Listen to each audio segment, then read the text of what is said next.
Al sighed as she pulled into the parking lot of Fire Dreams. It wasn't that she wasn't excited for Jenny's party, though she didn't know the woman well, but she was tired of attending these events alone. For the longest time, it had been her partner Jordan, attending everything with her. She'd convinced herself they belonged together and were more than partners. But that was before he'd found Cassidy.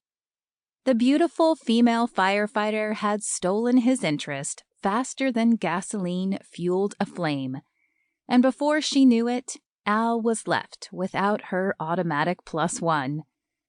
But she couldn't fault Cassidy. Not only was the woman beautiful, but she was nice, too.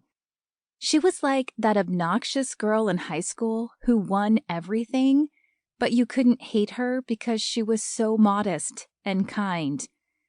And if Al were honest, Jordan and Cassidy were good together. Better than she and Jordan would have been. Besides, knowing her luck, if they had dated, something would have happened to end the relationship. Then Al would have been left without a boyfriend and without a partner. And if she had to make a choice, she'd rather have Jordan by her side while on the job, even if it meant she had to attend these events alone now. It wouldn't even be so bad if it were just Jordan and Cassidy together and everyone else was stag like she was. But that hadn't happened either.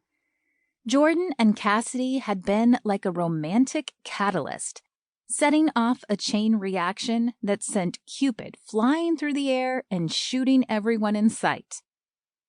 After Jordan, it had been Brody and Tina, then Bubba and McKenna, Graham and Jenny, and most recently, Kara and Cole. Half of those people hadn't even lived in Fire Beach a year ago. So their small group of friends was quickly growing, making Al feel even more like a third wheel. The crazy coupling phenomenon reminded her of a time in college when everyone around her had been getting married and having children.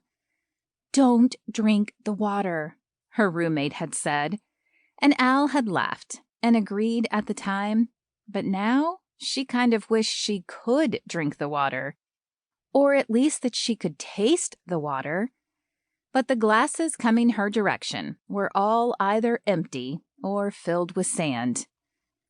It wasn't that she hadn't dated anyone in the recent past, but none of them had been the right one. Well, there had been one that Al had thought was the right one, but it had ended. And while he still made appearances in her dreams occasionally, he never made appearances at her door anymore. So it was obviously not meant to be. Regardless, while she could date, she wasn't looking for Mr. Right now. She was looking for Mr. Right. So she would just have to suck it up and be patient.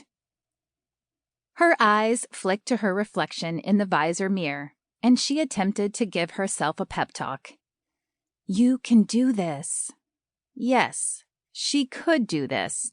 She could make it through another dinner alone, but she could not hide the trace of sadness that resided in her hazel eyes, like a layer of dust on a long-forgotten book. Too bad it was evening and she couldn't keep a pair of sunglasses on. Still, this was Jenny's night, and no one was likely to notice Al's eyes. Besides, she could fake a smile with the best of them. She was getting pretty good at that. Flipping up the visor, she pulled her keys from the ignition and exited the car. The sun was just setting, sending lovely arcs of reds and pinks across the sky, and Al took a moment to enjoy the image as she approached the front door. This was her favorite time of year, the end of summer when the days were still longer, but the air was just beginning to hint at the chill to come. Squaring her shoulders, she turned from the artistic sky painting behind her, took a deep breath, and placed her hand on the metal door handle.